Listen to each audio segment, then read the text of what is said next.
Hello student, हम model question paper discuss कर रहे हैं जो आने वाली सभी एग्ज़ाम्स के लिए बहुत ही इंपॉर्टेंट होने वाले हैं। तो प्लीज़ आप हमारी क्लास में बने रहिए। यदि आपने हमारे चैनल को लाइक, सब्सक्राइब और शेयर नहीं किया है तो जाके कर दीजिए। बेल आइकन को दबा के रखिए ताकि आने वाली सभी क्लासेस की नोटिफिकेशन आपको मिलती रहे। नाउ नेक्स्ट क्वेश्चन इसमें हम 120 MCQs ऑलरेडी डिस्कस कर चुके हैं। रिमेनिंग MCQs हम क्लास वाइज डिस्कस करते रहेंगे। Now next question, puerperium is the period begin. Okay, तो परप्यूवियम सभी ने पढ़ा है ओबीजे में। तो जो परप्यूवियम है वो पीरियड कब चालू होता है? ओके, तो कब चालू होता है? As soon as the placenta is expelled and last for the 6 to 8 week. Okay, कब से चालू होगा? प्लासेंटा के एक्सपेल आउट होने से लेकर के तो कब तक? 6 to 8 वीक तक। Okay, now next question,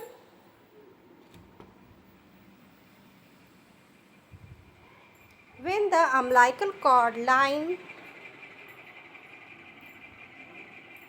in front of the presenting part, the membrane are intact, it is known as। Okay, तो क्या होगा? सबसे पहले किस चीज़ का प्रेजेंटेशन आपको देखने को मिलेगा?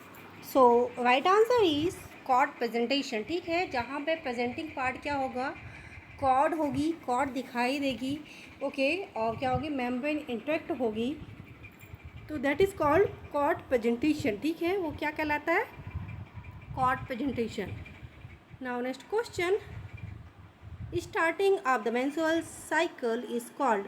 ठीक है, जो first time menstrual cycle start होता है, फर्स्ट टाइम मेंसेस आते हैं, उसको क्या बोलते हैं?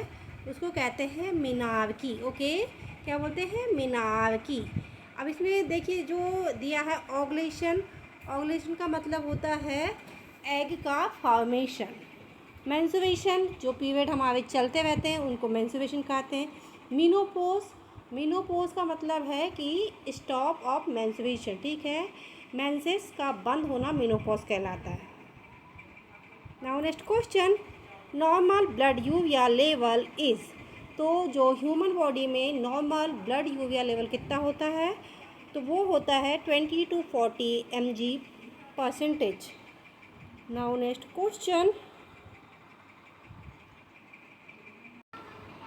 1 gram of carbohydrate and. So 1 gram carbohydrate में कितने किलो कैलोरी होती है ऊर्जा? तो वो होती है 4 किलो कैलोरी। ओके, कितनी होगी? 4 kilo calorie. Now next question, a method of making of the victim to birth passively. Now right answer is artificial respiration. Okay, क्या करेंगे? आर्टिफिशियल रेस्पिरेशन देंगे। Now next question, minute this is the wild blood vessels between the ends of arteries and begin of veins is called. तो that is called capillaries. ठीक है, कहाँ पे क्या होगा? जो वेन और आर्टरी का जो एंड पॉइंट होगा वो क्या कहलाएगा? कैपिलरीज। ओके, वहाँ से सीधे ब्रांचेस काहे की निकलती है? कैपिलरीज की। Now next question, the waste gas produced by the body and exhaled through the lungs is. So जो गैस है, जो वेस्ट गैस है, उसको क्या बोला जाता है? तो वो उसको बोला जाता है कार्बन डाइऑक्साइड। ओके, कौन सी गैस निकलती है? Carbon dioxide. Now next question, condition characterised by moving of the bone out joint, that is called dislocation. Okay, क्या होगा? ऐसी कंडीशन जिसमें क्या होगा कि बोन क्या होगा? जॉइंट से बाहर क्या करेगी? आ जाएगी या मूव करेगी, तो वो क्या कहलाता है? Dislocation. Now next question, a tube of muscles tissue carry ingested food from the mouth to stomach. Okay, तो ऐसी कौन सी मसल्स है या ट्यूब है, ट्यूब ऑफ मसल्स, ठीक है, जो क्या करेगा, इनडाइजेस्टेड फूड को कहाँ से, माउथ से स्टमक तक कैरी करेगा। तो उसको क्या बोलेंगे, that is called oesophagus. Okay, क्या बोलेंगे, oesophagus. Now next question, red pigment in the blood cells which combined with oxygen and carbon dioxide for carrying them, so that is called hemoglobin। Okay, blood में क्या है, एक red pigment है जो क्या करता है, कार्बन डाइऑक्साइड और ऑक्सीजन को कैरी करने का काम करता है। उस जो इसको एजेंट को या पिगमेंट को, रेड पिगमेंट को क्या बोलते हैं, haemoglobin. Now next question, information given by the super about his illness. Okay, तो क्या है, कोई पेशेंट है, वो अपनी इंफॉर्मेशन दे रहा है हमको अपनी इलनेस के बारे में। वो बता रहा है कि मुझे फीवर आ गया, मुझे ठंडी लग रही है, मुझे चिल्ड हो रहा है। तो ये सब चीज़ें क्या कहलाता है, ये कहलाता है सिम्टम। और जो हम ऑब्ज़र्व करते हैं वो क्या कहलाते हैं, sign.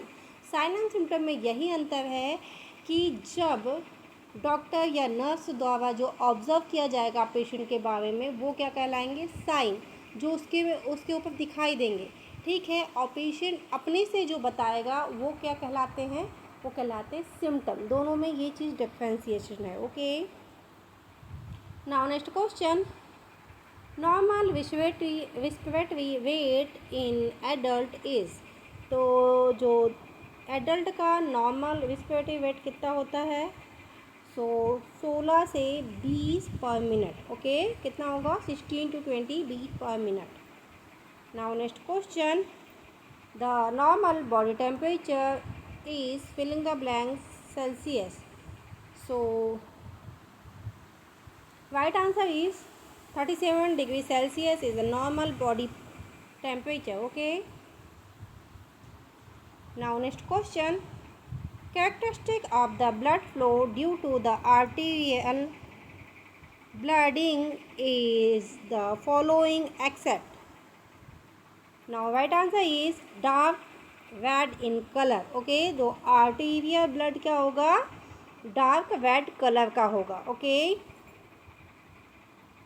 now next question, an agent that has power to kill microorganisms। तो जो ऐसे एजेंट जो माइक्रो ऑर्गेनिज्म को डायरेक्ट किल करते हैं, तो वो क्या कहलाते हैं, बैक्टीरियोसाइड। ओके, बैक्टीरियोसाइड कहलाते हैं। और जो, ठीक है, now next question, strain to Savlon for cleaning of wound. ठीक है, तो सेवलॉन का रेशियो कितना होना चाहिए वुंड क्लीनिंग के लिए, तो वो होना चाहिए 1:10 का रेशियो। ओके, कितना होना चाहिए, 1:10 का ratio. Now next question, inflammation of the tongue is. तो जो टंग में इन्फ्लेमेशन होता है उसको क्या बोलते हैं, ग्लूसाइटिस। ओके, क्या बोलते हैं, ग्लूसाइटिस, इन्फ्लेमेशन ऑफ द टंग। अब यहाँ पे देखिए और दूसरे टर्मिनोलॉजी दी है, जिंजीवाइटिस। जिंजीवाइटिस का मतलब होता है क्या, इन्फ्लेमेशन ऑफ द गम्स। उसके बाद में दिया है यहाँ पे स्टोमेटाइटिस। स्टोमेटाइटिस का मतलब होता है inflammation of the stomach. Peritonitis, तो inflammation of the peritoneum gland. तो यहाँ पे आपके चारों सॉल्व हो गए।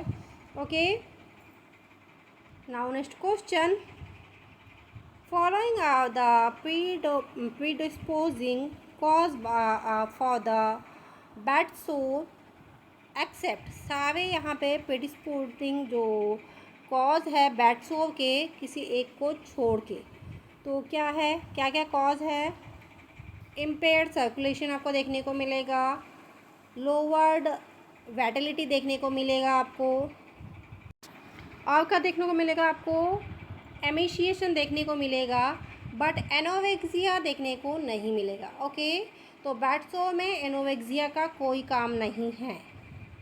सो next question, inability to speech is term as. तो जो इनेबिलिटी टू स्पीच क्या कहलाता है?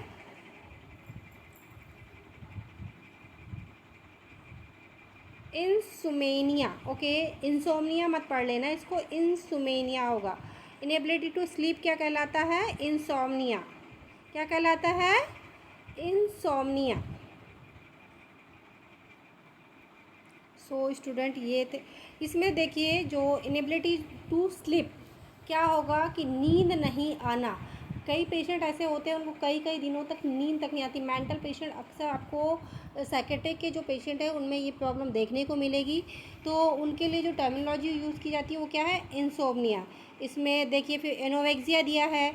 एनोरेक्सिया का तो मतलब पता है, भूख ना लगना। फिर डिस्पीनिया का मतलब क्या है?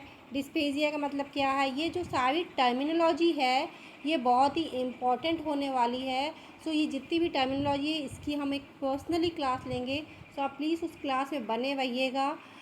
सो स्टूडेंट ये थे बहुत ही इंपॉर्टेंट एमसीक्यू जो हमने आज की क्लास में डिस्कस किए। आई होप आने वाले सभी एग्जाम्स के लिए ये एमसीक्यूज इंपॉर्टेंट होने वाले हैं। सो प्लीज़ आप हमारी क्लास में बने रहिए। यदि आपने हमारे चैनल को लाइक, सब्सक्राइब और शेयर नहीं किया तो जाके कर दीजिए। बेल आइकन को दबा के रखिए ताकि आने वाली सभी क्लासेस की नोटिफिकेशन आपको मिलती रहे। Thank you for watching.